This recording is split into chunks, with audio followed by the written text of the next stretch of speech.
Magandang umaga, class. Ngayon ay tatalakayin natin ay ang mga katangian or ang mga katangian ng populasyong Asyano. Bago tayo mag-umpisa sa ating talakayan, narito muna ang ating layunin. Pagkatapos ng araling ito, ang mga mag-aaral ay inaasahang nasusuri ang kaugnayan ng yamang tao ng mga bansa ng Asya sa pagpapaunlad at lipunan sa kasalukuyang panahon batay sa sumusunod. Ito ay ang komposisyon ayon sa gulang, inaasahang haba ng buhay at kasarian. Sa araling ito, class, ay sasagutin natin ang mga sumusunod na tanong. Ano ang tatlong uri ng komposisyon ng gulang? Ano ang life expectancy o inaasahang haba ng buhay? Bakit mahalagang matukoy ang katangian ng populasyon ng Asya? Itong mga katanungan na ito ay masasagot natin pagkatapos ng ating aralin. Class, ang populasyon ay ang kabuuang dami ng tao na naninirahan sa isang tiyak na lugar. Nagiging malinaw ang pagsusuri ng populasyon ng isang bansa o rehiyon dahil sa demografiya. Batay sa mga katangian ng populasyon, may direktang kaugnay ang yamang tao o populasyon ng mga bansa sa Asya sa pagpapaunlad ng kabuhayan at lipunan sa kasalukuyang panahon. Paano nakakaapekto ang mga katangian ng populasyong Asyano sa pag-unlad ng Asya? Ngayon, class, nakatuon ang araling ito sa komposisyon ayon sa gulang, inaasahang haba ng buhay at kasarian. Ngunit bago natin talakayin ang mga sumusunod, alamin muna natin tandaan at gawing gabay ang mga kahulugan ng mga sumusunod na salita. Ano nga ba ang ibig sabihin ng estadistika? Ito ay ang interpretasyon at organisasyon ng datos. Ano ba ang komposisyon? Ito ay ang kayarian or kabuuan. Ano ba ang lakas paggawa? Ito ay may kasanayan at kakayahang magtrabaho. Ano ba ang estrogen? Ito ay ang hormone ng babae. Ang testosterone, ito ay ang hormone ng lalaki. Pagkagumon, ito ay ang pagkalulong. Yan, tandaan nyo, class, ang ating mga salitang iyan. Ngayon, pag-aralan natin. Kasama sa pag-aaral ng demografiya ang iba't ibang estadistika na may kinalaman sa populasyon. Ang ilan sa mga ito ang komposisyon ng gulang, inaasahang haba ng buhay at kasarian. May tatlong uri ng komposisyon ng gulang. Ang populasyon, ito ay ang batang populasyon, gitnang populasyon, matandang populasyon. Ano nga ba ang batang populasyon? Sa batang populasyon, class, ito ay binubuo ng mga Asyanong mula 0 hanggang 14 na taong gulang. Sila ang bahagi ng populasyon na umaasa sa iba para matugunan ang kanilang pangangailangan. Sa gitnang populasyon, class, ito ay binubuo ng mga Asyanong 15 hanggang 64 na taong gulang. Sila, class, ang mga bahagi ng populasyon na bumubuo sa lakas paggawa. Ano nga ba yung lakas paggawa? Ito yung may mga kasanayan at kakayahang magtrabaho at tumutugon sa pangangailangan ng iba pang bahagi ng populasyon. Sumunod, class, ay ang matandang populasyon. Ito nga ay binubuo ng 65 na taong gulang pataas. Katulad ng batang populasyon, umaasa rin sila sa gitnang populasyon upang matugunan ang kanilang pangangailangan.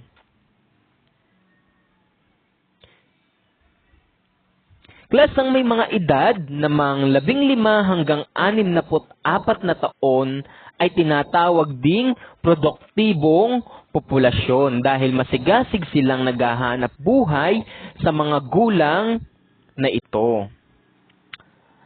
Ang umaasang populasyon or bata at matandang populasyon ay sinusuportahan ng mga produktibong populasyon.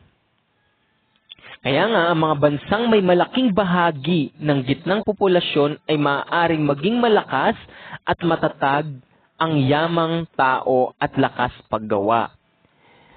Sa kabilang dako, ang mga bansang may malaking bahagi ng bata at matandang populasyon ay maaaring mahirapan sa pag-unlad. Ito rin ay nagsisilbing hamon sa pamahalaan kung paano tutugunan ang kanilang pangangailangan. Ngayon, dumako tayo sa inaasahang haba ng buhay. Ang inaasahang haba ng buhay o life expectancy ay ang bilang ng taon na ang isang kapapanganak na sanggol ay inaasahang mabubuhay ayon sa antas ng kasalukuyang pamumuhay. Ayon nga sa pag-aaral ng World Health Organization, mas mahaba ang buhay ng mga babae kumpara sa mga lalaki. Tinatayang mas mahaba ng 3 hanggang 5 taon ang buhay ng mga babae dahil sa kanilang estrogen. Yan, ano nga ba yung estrogen? Di ba yung estrogen ay ayun yung hormone ng babae. Siyempre, class, mabagal o bihira di umanong magkaroon ng problema o sakit sa puso ang mga babae kumpara sa mga lalaki. Dahil naman sa testosterone, tumataas ang death rate ng mga lalaki. Naguudyok ang testosterone ng delikadong pag-uugali sa kabataang lalaki. Halimbawa nito ay ang pag-inom ng alak, paninigarilyo, at pagkagumon sa droga. Pinatitibay ito ng mga tala at resulta ng pag-aaral sa halos lahat ng rehiyon at mga bansa sa Asya. Yan, kung mapapansin natin sa larawan, mas mahilig magbisyo ang mga kalalakihan kaysa sa kababaihan. Sa buong mundo at maging sa Asya, ang gitna o pamantungan na inaasahang haba ng buhay pagkapanganak ay 71 or 71.5 taon. Ito ay kumakatawan sa 68 at 4 na buwan para sa kalalakihan at 72 at 8 buwan para sa kababaihan ayon sa World Factbook.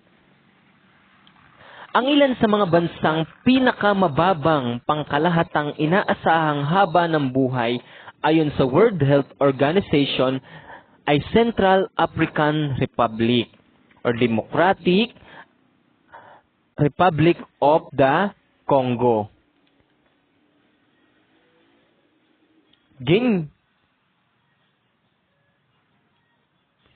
Guinea-Bissau, Somalia, Swaziland, Chad, Mali, Burundi, at Cameroon.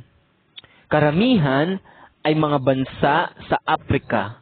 Sa Asya naman ay ang taga-Afghanistan ang may pinakamababang inaasahang buhay. Yan, Siyempre, class, hindi kasali ang Taiwan sa estadistika ng World Health Organization dahil hindi ito itinuturing bilang estado, sa halip ay isang lalawigan lamang ng China. Sa halip na One China policy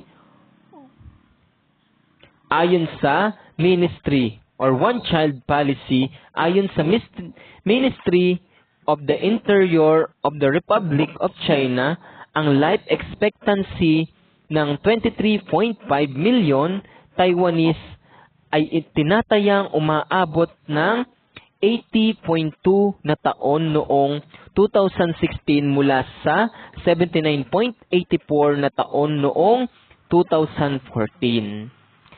Ang pamantungan ng life expectancy ng kalalakihang Taiwanese ay 77.01, samantala ang kababaihan ay 83.62.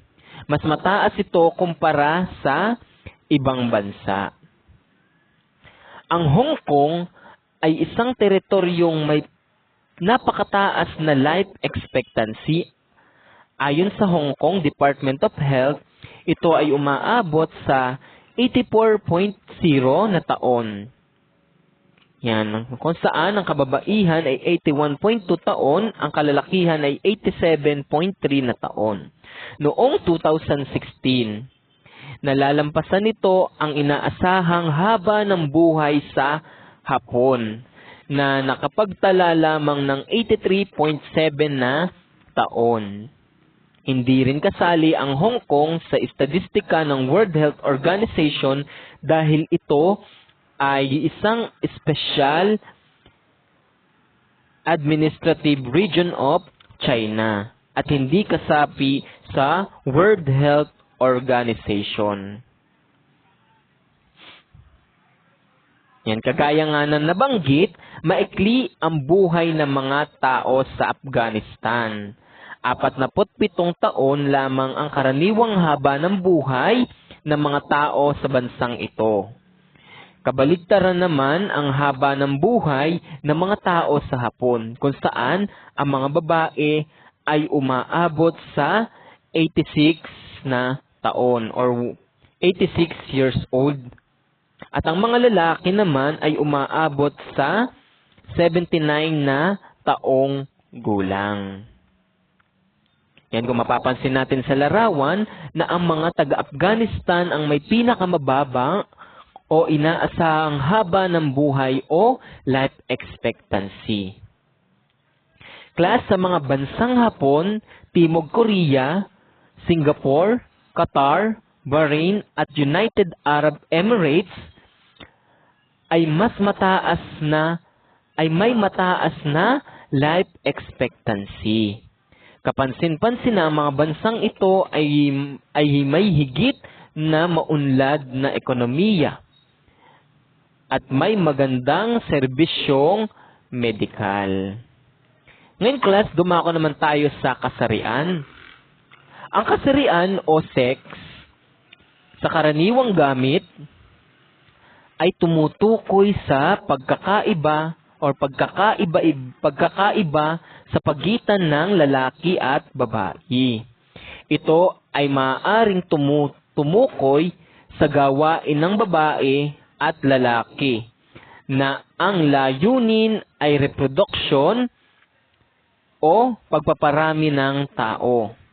Ayon sa World Health Organization, ang kasarian ay tumutukoy sa biological at physiological na katangian na nagtatakda ng pagkakaiba ng babae sa lalaki. Yan, kung mapapansin natin na ang population graph ay isang uri ng graph na nagpapakita ng populasyon ng isang tiyak na lugar. Yan, tingnan ang population pyramid sa ibaba or sa screen na nagpapakita ng taon at bahagdan ng bilang ng babae at lalaki sa Asia. Nga. Mapapansin na halos mas marami ang bilang ng kalalakihan na may edad na 60 pababa, habang mas mataas naman ang bilang ng mga kababaihan na may edad na 61 pataas. Kung ating susuriin, malaki ang ugnayan ng populasyon o yamang tao ng mga bansa sa Asia sa pagpapaunlad ng kabuhayan at lipunan sa kasalukuyang panahon.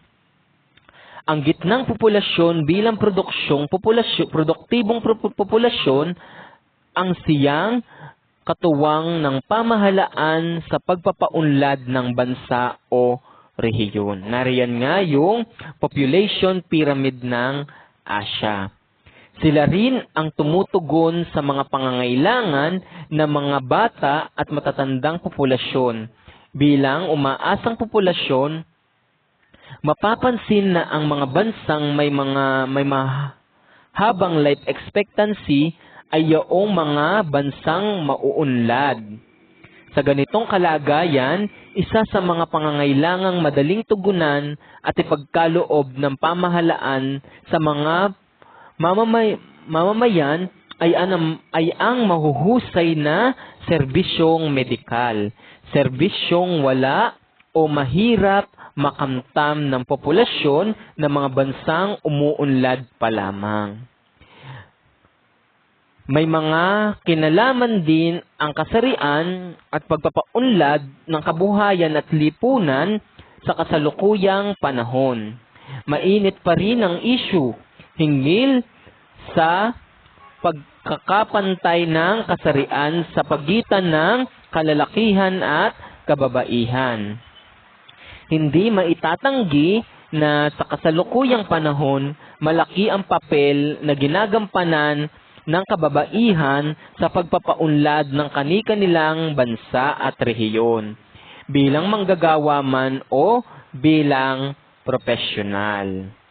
Yan, kung mapapansin natin, class, na may mga bansa katulad ng Hapon, yan, inaasahang haba ng buhay na kung saan ang bansang Hapon ay 84 years old at ang Timog Korea, ang inaasahang haba ng buhay nito ay 82 years old. Sa United Arab Emirates ay 77 years old at sa Thailand, 75 years old. Sa India ay 69 years old na kung saan ang Pilipinas din ay 69 years old.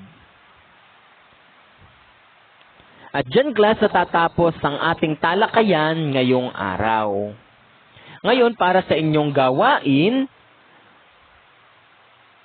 o sa inyong performance task, gumawa ng isang video broadcasting na tumatalakay sa kalagayang panlipunan ng mga tao sa Asya. Maaaring ituon ang paksa sa populasyon, kabuhayan, kultura, katangian, at iba pa. Yan, class. Ang inyong gawain. Gagawa kayo ng isang video broadcasting. Yan. At ito ay isesend nyo sa akin sa Messenger. Yan.